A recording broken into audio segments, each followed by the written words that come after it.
Hello, you are listening to the Childcare Director's Chair podcast.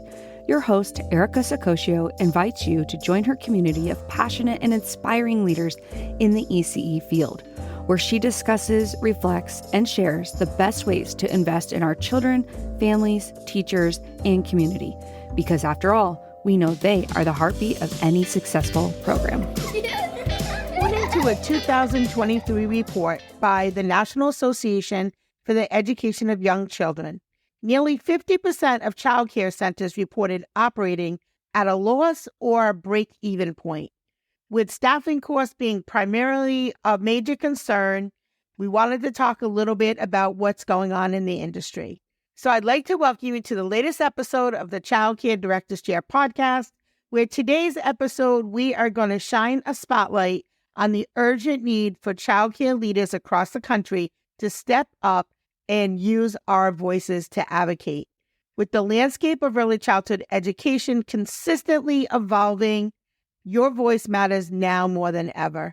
We are going to be joined tonight with Robert Hill from Cadazzle Childcare in Atlanta, Georgia. He is a passionate advocate and an expert in the early childhood field, also a big advocate in his state as well. He's going to share a little bit about why it's so crucial for childcare leaders to engage in advocacy efforts and how doing so can really drive meaningful change for children, for families, and the industry as a whole. So welcome to the show.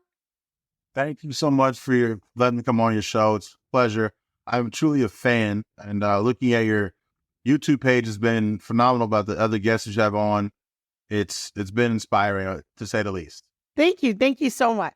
So let's talk about the current state of early childhood education and what pressing issues are at hand, right? So we're in different states. I have a feeling we're going to have a lot of the same challenges. So let's talk a little bit about what's going on over there. So in Georgia, it is, I believe the squeeze is coming. The squeeze of federal dollars going away, state dollars getting tighter. Right from the start, our governing agency has had a restructuring of sorts. So now, most childcare centers that we're dealing with subsidized care are taking a beating, but yet they have to figure out how to make it work. Also, you have privatized or the public sector of childcare where, community pay. They are also feeling it because everything costs more. So it used to be where we would get a 5-pound thing of turkey for our chefs to cook would cost like $56 for 4 5-pound logs. Now we get 2 for $65. But everywhere across the board, there is a shrinkage. And the people who have to carry it is going to be either the customer or the business owner. And they're told to just make it work. And it's a tough thing. Yeah. I mean, I'm definitely finding that here in Rhode Island too. Our utilities are crazy. Our wages here are really high as well. And that stinks because we do feel like our child care teachers deserve to get paid more than a livable wage. Honestly, if I could really pay them what they're worth, because, they're amazing and talented and do so much for our families. But at the same time, how are we making everything work and pay the bills and keep the lights on? It's definitely been a challenge. And I think for some states, maybe yours, you could speak to this, but some states, a lot of centers are finding that their children are being funneled into the public schools through the universal pre-K. Do you find that in your state or no? Or yes. So what part of the squeeze is that for a long time, I think since 1998, Georgia has been kind of a leader in the lottery pre-K. So we have the lottery program and some of those dollars, which our governor and state legislators have done a phenomenal job. And let me be very clear. They've done a phenomenal job of making sure that those funds do go trickle down to the public school and the private sector for childcare and for the Georgia Lottery pre-K program.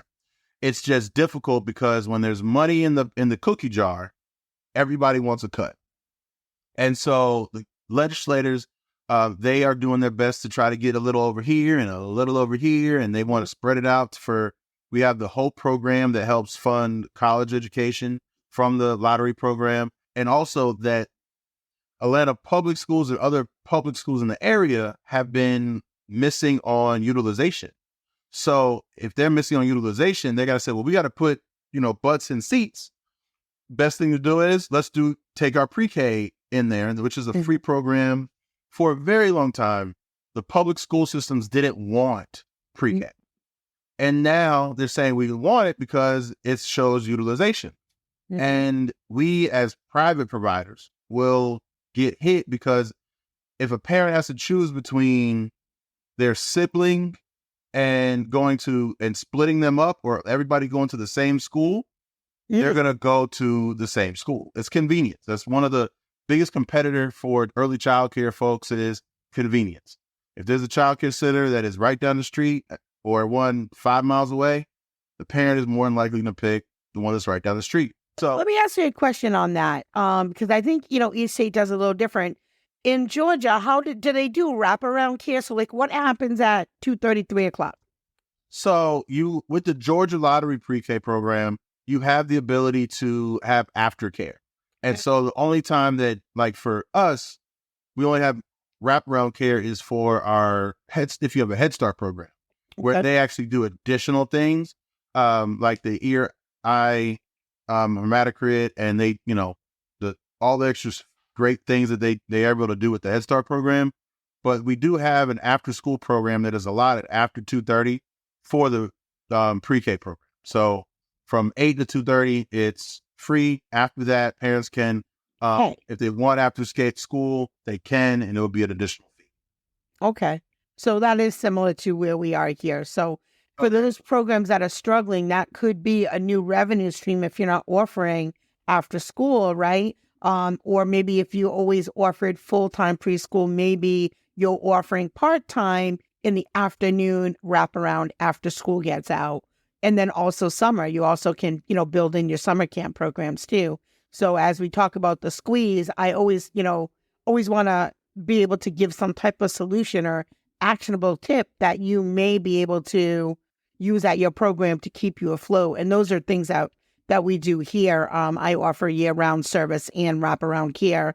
And I have found that our public schools don't really necessarily offer that wraparound care. So families they get that free space. And here in Rhode Island, they don't really even offer full day pre-K. It's half day.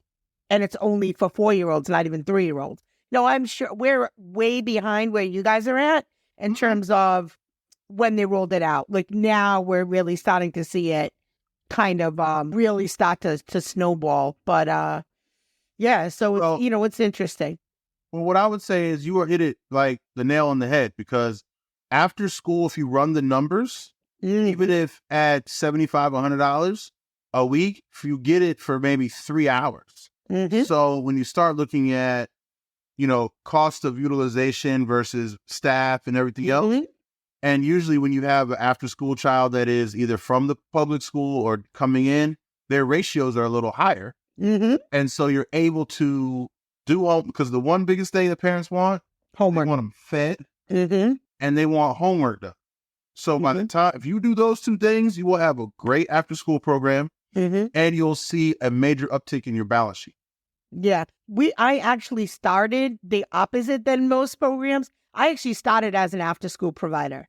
That was my main thing. My building was 100% school age. We ended up opening up pre-K because our families kept, just like what you were talking about, people hate splitting up their kids. Our families were like, we love it here. Can you please open up a preschool? I've been a school age girl for about 17 years before I even touched a preschool. I worked it backwards, but you're 100% right on the numbers as far as what you get back in terms of time when you factor in ratios and the actual time that they use your program. You actually make more per hour on a school age kid all day long than you do on a pre-K, and certainly more than an infant and toddler. Forget about that. Yeah. It's beneficial but you got to run the numbers. And if you have a major need and that in the community, and you can rack up 10 to 20 after schoolers, you will be able to really see it. And you can still provide a quality product. It's not difficult or a big pivot to have a quality product. The children will talk well, they can get their homework done. What we usually do is our lunch that we serve our younger children is also doubled. And so we keep that warm, and then we serve that for supper with the CACFP program. Yeah, that's another great revenue stream too. Not only does it bring revenue in to cover some of your costs, it's also a great way to attract families to your program over other folks who don't have that program. So we had that program for a while, and then I had stopped for a little bit, just because honestly, I didn't have a lot of admin to do all the paperwork that comes with that program at the time. Now we have an app and things are a little bit more streamlined, a little bit easier. But for a while, I'm literally sitting here counting tick marks on a piece of paper. So we're past that now. I know you can laugh at me, but I've been around a minute, Robert. Oh, I understand. Hold on. I understand the struggle. So I'm laughing because I feel the pain. It's not fun.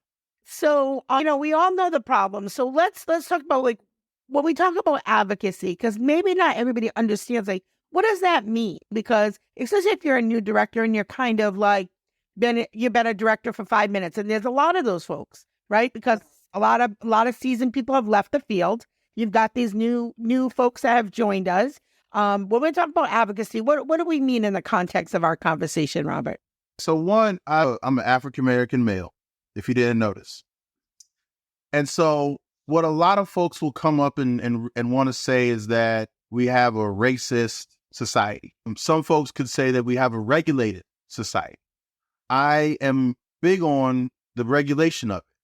And when you really start to understand where rules change come in, and how ratios were developed, how even the water temperature in your center is regulated, the spacing, what it costs to put a center together, lighting, all of that just comes down to regulation.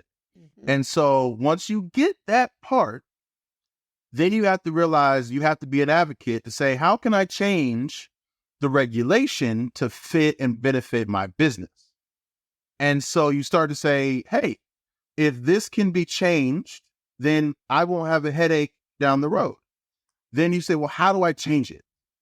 Through advocacy. And the one part that is very tough for childcare owners to accept is to let go of certain things, such as we are very control-oriented people. And so we want to, we are micro control freaks. I will say it on recording right now. And we want to control every piece. Well, we need, I have the pleasure of being the president-elect for Georgia Childcare Association. And we have a lobbyist.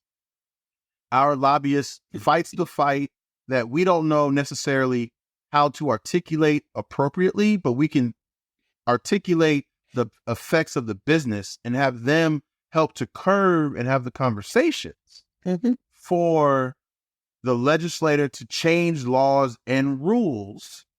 Now we can change and have reprieve in our business.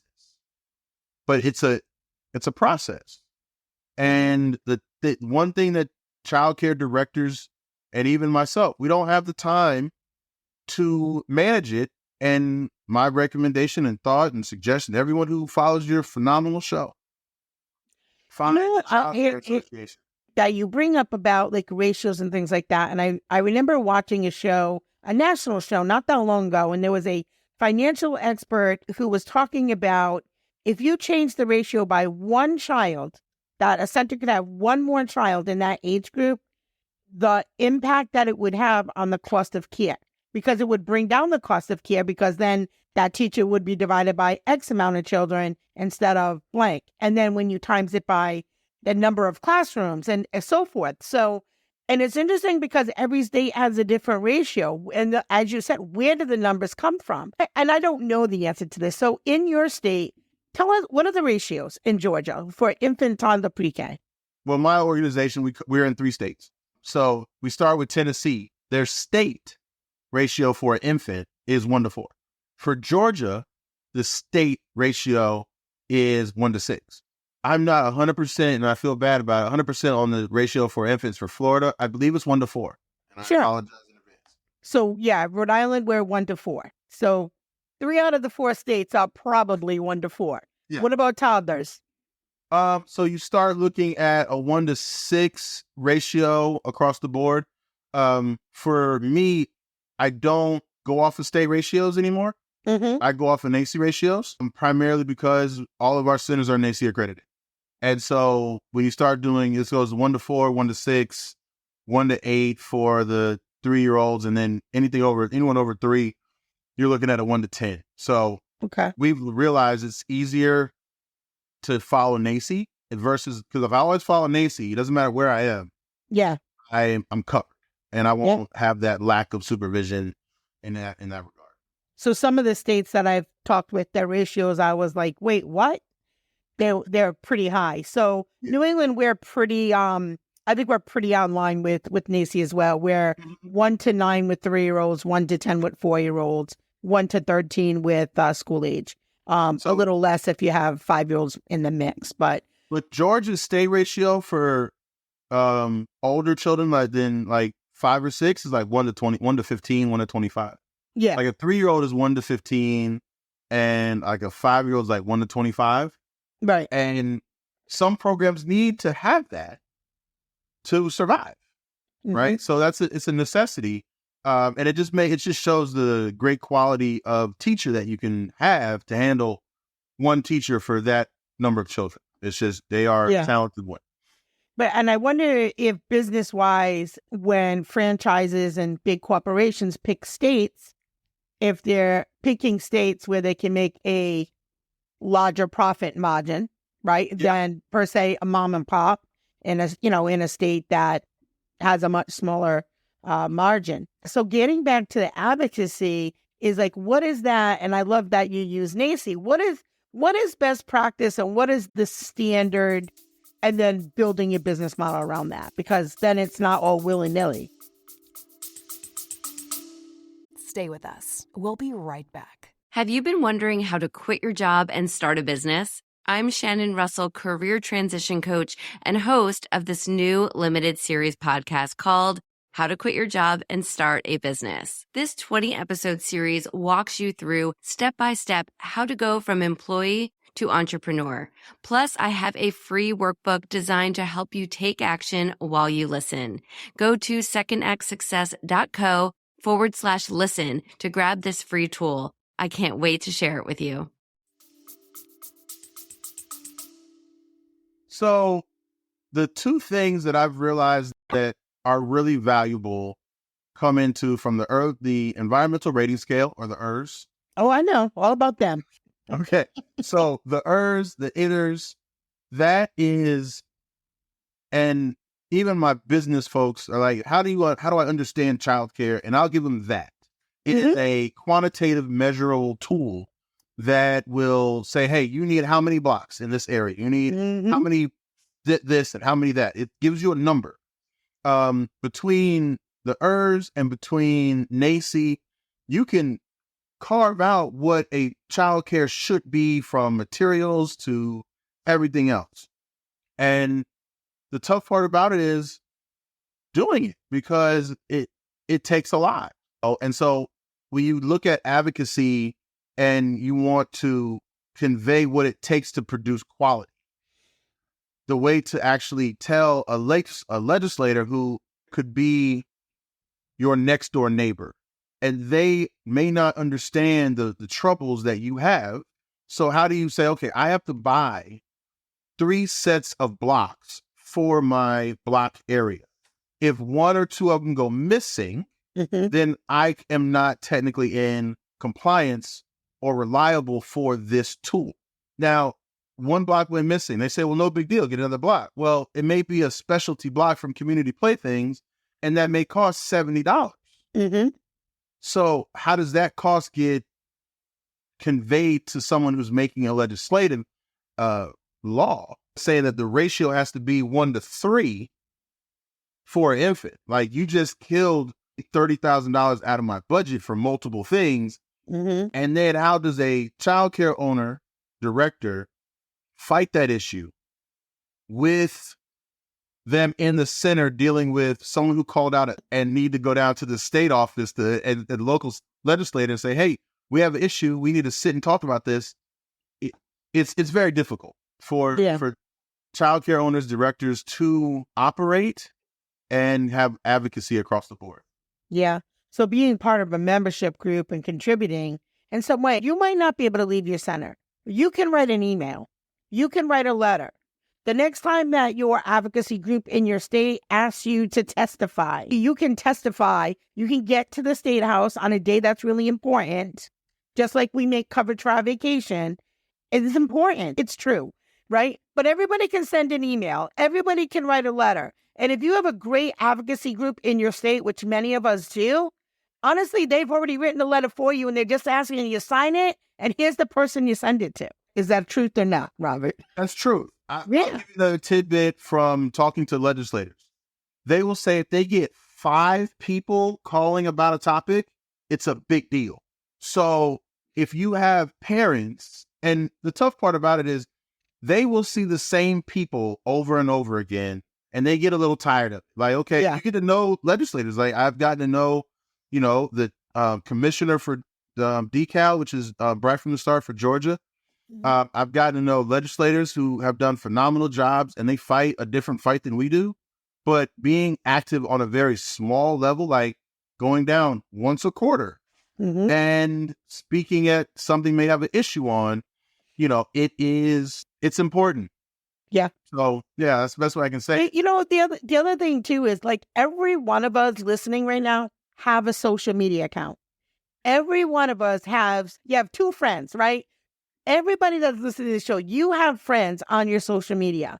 When there are days of importance, like walk out of work day, even though we all know we can't really afford to do that. But the point is, right, the day with no childcare, the point is advocate that on your social media. Share that message in your parent letter, right? Because again, if you get nobody likes angry parents. You don't like it as a business owner, and they don't like it up in the state house. But the good thing is, I'm going to spin this positive for a minute.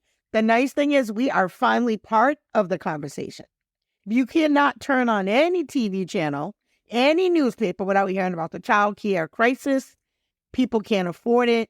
Centers are closing down one after another like dominoes. You cannot miss it. So now we have the mic. We have all these platforms, all these vehicles to spread the message on how you support either child care centers, early childhood education, child care teachers, or early childhood educators, however you prefer to be called. But we have the opportunity now. People are finally listening. So do what you can, right? It's not, everybody thinks that it doesn't have to be a big thing, but you have to be active in some kind of way.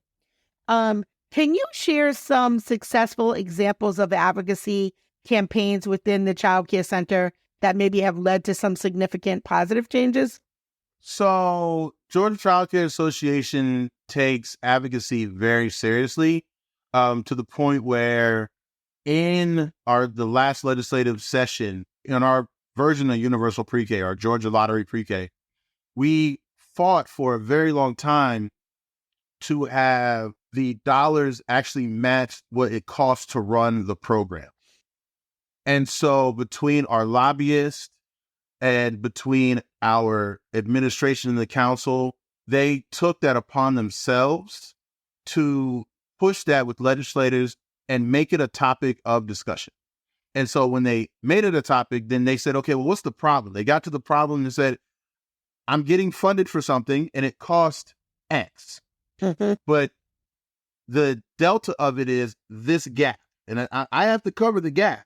And so my program suffers because I can't get rid of it because it's a great program, but I'm still having to cover this. So they upped that process. The legislator listened to the providers and they really went down to what's necessary and they got more funding for that. Another topic that was very helpful, exempt programs.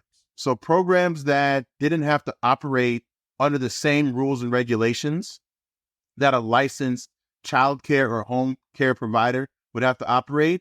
So let's say a karate school or something to that extent in Georgia, it was an issue because they could basically run a summer camp or another program without a license. Mm-hmm. And so our lobbyists in the GCCA, or Georgia Child Care Association, went around and said, hey, we are going to fight this fight for years, actually, like 3 to 4 years, pushing at the legislator, pushing it down at our decal office and saying, hey, we need this change. And this year, they actually made that change, which is leveling the playing field for quality for the children that we all serve. Mm-hmm. And so that's the one thing that is the biggest part about it is let's all play by the same set of rules. Mm-hmm. We don't need to have this program over here can do this and this program here do that. Mm-hmm. And then when there's an issue, the news it puts the title as a daycare or childcare center. Even if it was whatever it is, we all, us licensed programs who are doing it right, get the backlash and then get 10 or 15 parents asking, well, what about this? I heard it on the news. Mm-hmm.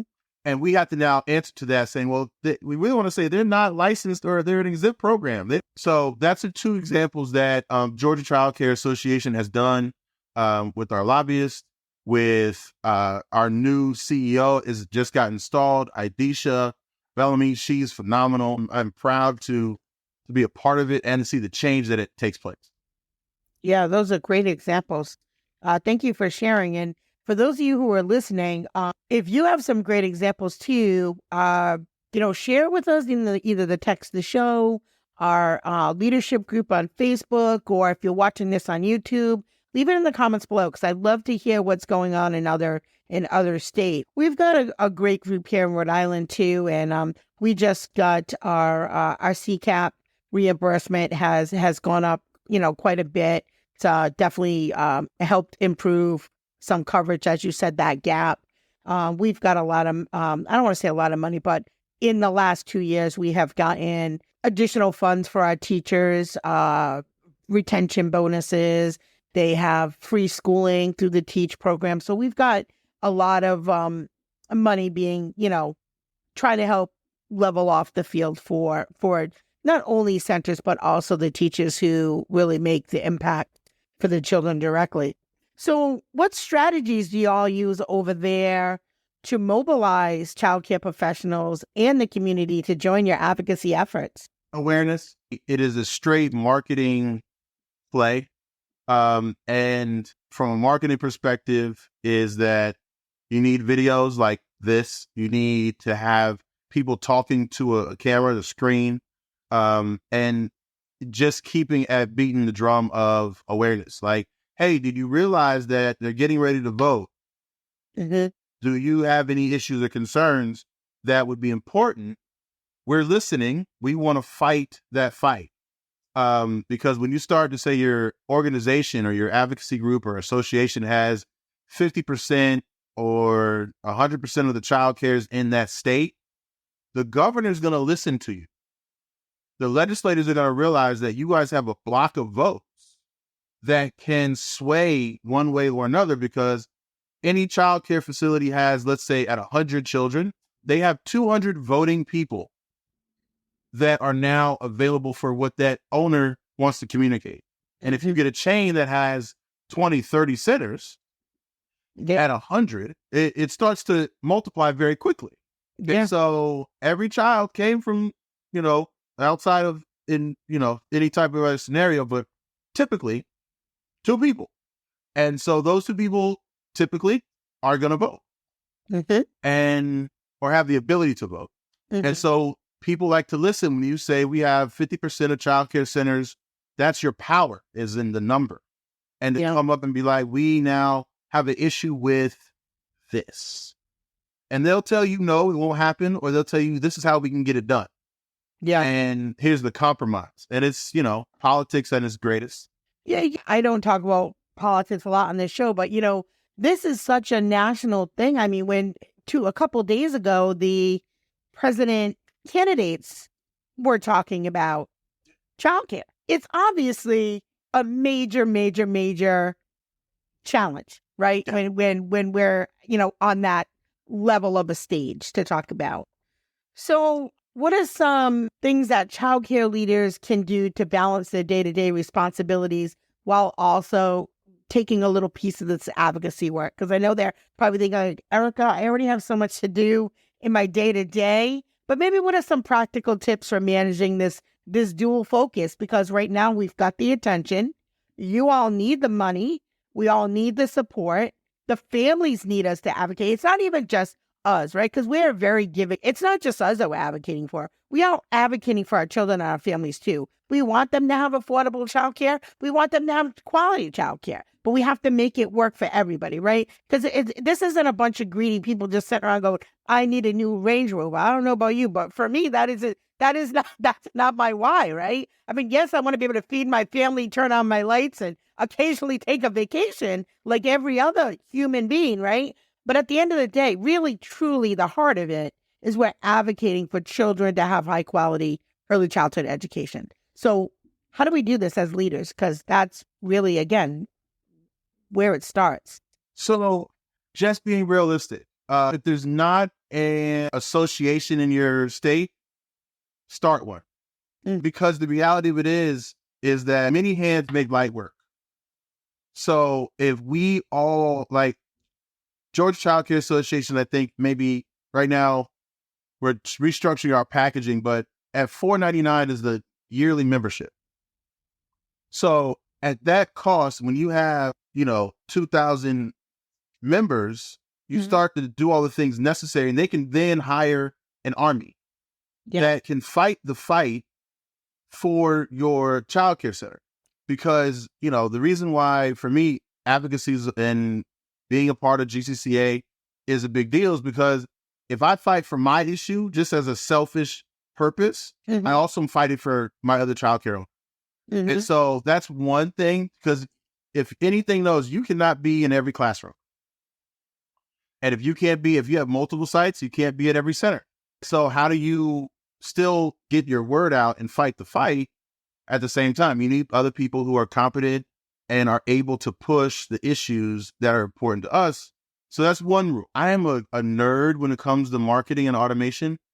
I love automation. My parents hate it because they're like, you always want to create something to automate and save something. I'm always going to do that. And they talk about me until they're like, I really like what you did there. This industry is probably the worst regarding paper. We have a ton of paper. And so if you can find ways to cut the paper and the process down, your life could be significantly increased. And you could get time back. Even with AI now, you're able to, some people use AI to answer emails. I'm not saying we're there. I'm not saying early childcare is there yet, because you have parents asking really detailed questions. But automation and marketing is going to be one of the better things that help move that along. When I think about this, I think about advocacy in a way that, well, one, we have our own circle of influence as leaders. So if I have 42 staff and 270 parents, and I say, let's get the word out, that circle, right? That's almost already over 300 people.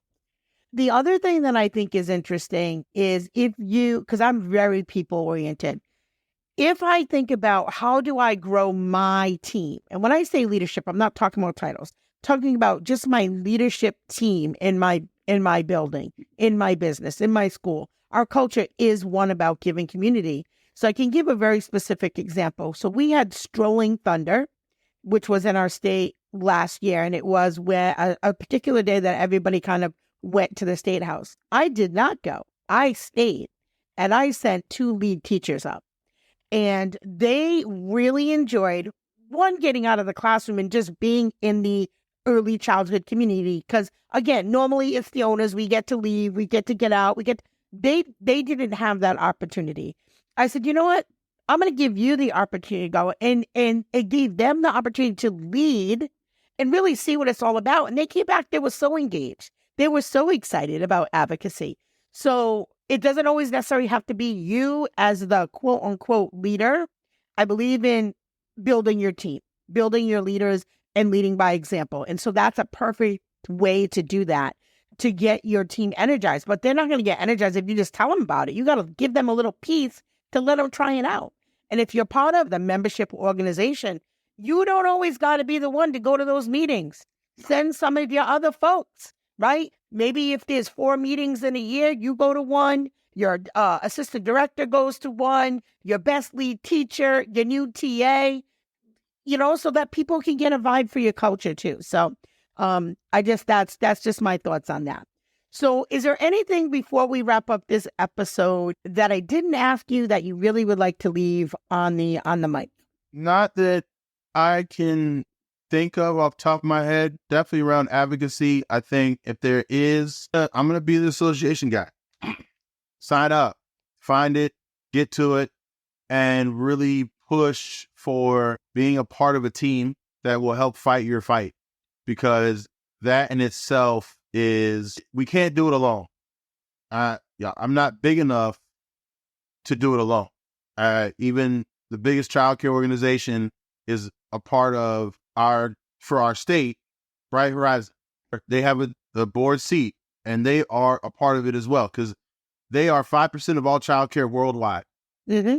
And so they're a part. So if they're a part and they're the biggest one, that is something that I would say the biggest piece is that I would leave with.